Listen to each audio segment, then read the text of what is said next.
room, toilet, sink, and then also 2 shelves here inside of their cells. And right now, human activists are complaining about potentially sending prisoners here into Alcatraz because these cells are only 7 feet tall, and to enter, it's only 6 feet tall. Is that such a big concern as far as human rights go for a prisoner to come inside of a prison cell? And what do you think about these prison cells? Right now, human activists are saying these are too small prison cells to be putting people into. The walls aren't tall enough. It's 6 feet tall for these people to go underneath. They have to duck to go into the side of their prison cell. Right now, it's a lot of controversy. What do you think about them potentially sending prisoners here inside of prison cells just like these here in Alcatraz?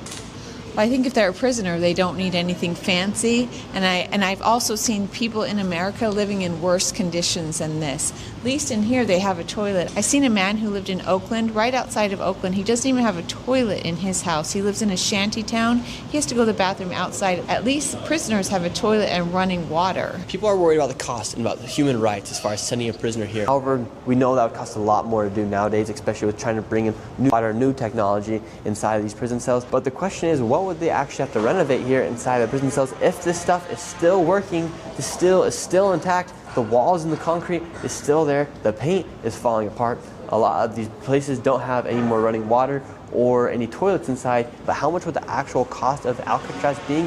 Nobody really knows. If they would have to rebuild and take down all of the infrastructure here in Alcatraz, or would it simply be just coming through, repainting, making sure everything looks good, and also making sure that all of the nuts and bolts are still intact. How much do you think it would cost for them to renovate Alcatraz? Billions.